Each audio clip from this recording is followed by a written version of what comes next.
Wala nga palang pasok ngayon mga idol, kaya naman habang natutulog ang aking mag-iina ay bumangon na ako para maghanda sila ng kanilang makakain para pagising nila ay meron na silang magiging almusal.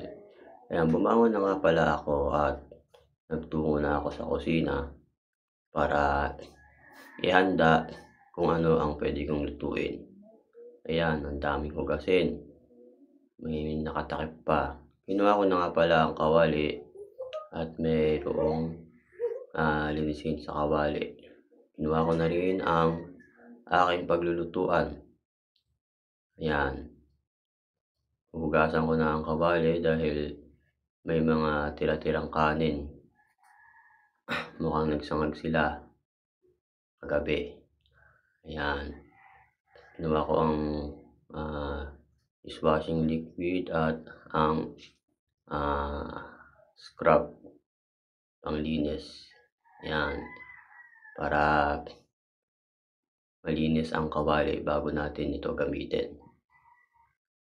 Ayan, binandaman ko ng kawali at binandaman pa ng isa para siguradong malinis. Ayan, sinalang ko na ito sa salangang de kuryente. Ayan. Sinaksak ko na. Nalagyan ko siya ng ipit, ayan, para hindi siya dumikit habang ako ay nagluluto. Ayan. Nilagay ko na siya sa high level para mabilis uminit. Ayan. Kinuha ko na yung itlog na nakabasta na at ang mantika. Kumuha na rin ako ng lagayan ng pagbabatihan ng itlog. Ayan. Kinuha ko ang itlog at ito ay aking babatihin. Ayan. Mukhang mahina ang pagkakapalo. Di agad nabasag yung itlog. Ayan. Tapos, kinuha ko ng pangalawa. Dalawang itlog lang pala ang aking nabili dahil yan lang ang sakto sa budget natin. Ayan. Pero pwede nang pagkasyahin yan. Para sa aming 5 katao kakain. Kinuha ko ang asin. Ayan, nilagyan ko ng konting asin para medyo may lasa. Hindi na nga pala ako gumagamit ng betsin, asin lang para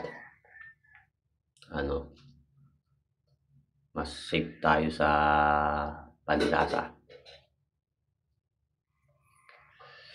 Yan, binati-bati ko na. Yan, nabati ko na ang itlog. Tapos, tingnan ko yung kawali kung tuyo na ang tubig. Tapos, lalagay ko na ang mantika.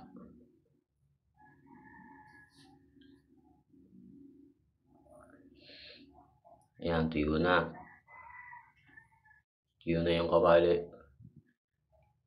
Nandiyan ba ng gatas? Mantika, ayan. 5 pisong mantika, sapat na yan. Para tipid. Masyado nang mataas ang bilihin ngayon, kaya kailangan tipid-tipid. Yan, nilagay ko na ang itlog. Yan.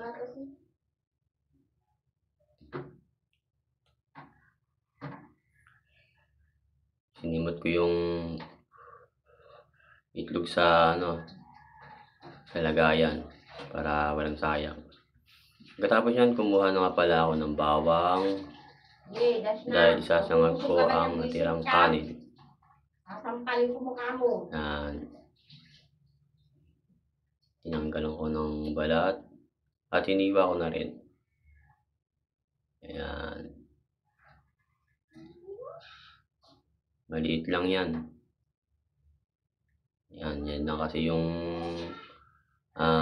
kaya natin. At tsaka maliit na sibuyas. Mahal na din yata ang sibuyas ngayon. Yan, binabalatan ko ang sibuyas. Tsaka hiniwa ko ng maliliit. Ayan. Tapos nyan, hihiwa ko ng sangkap para sa sinangag. Hinangon ko na ang itlog at pinaligtad pala. Yan, medyo luto na.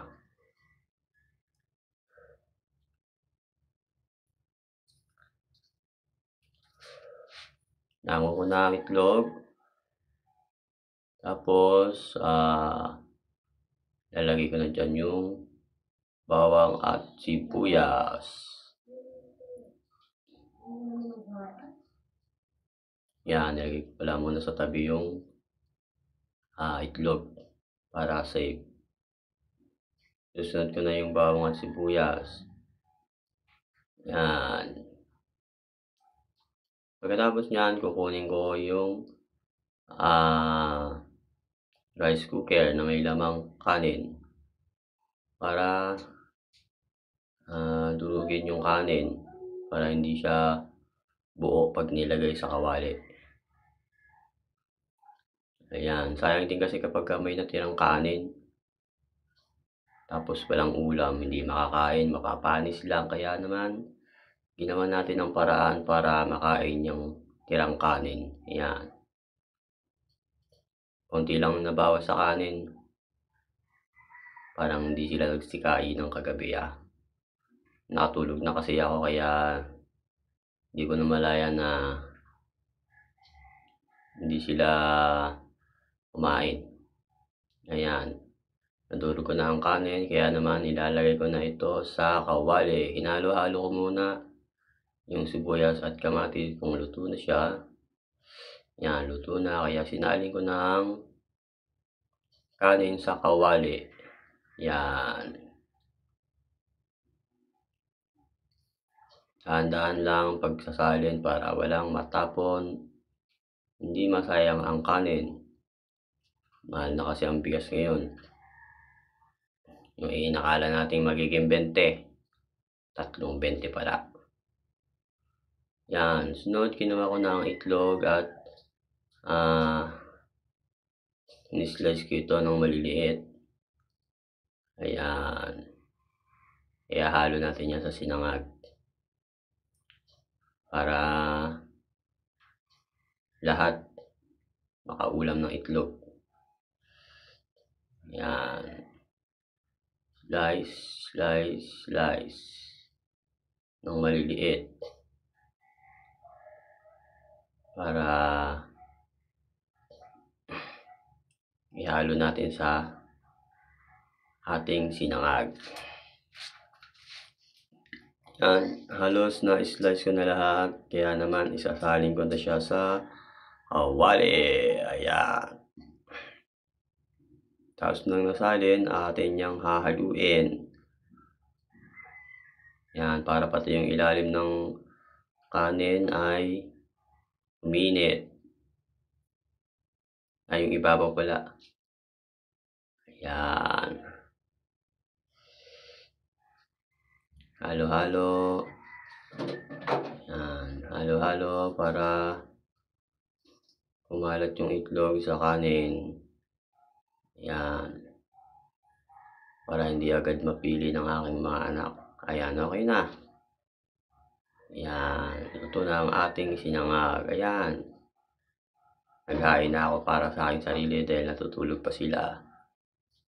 Yummy! Sarap. Simpleng luto lang. May pagkain ka na.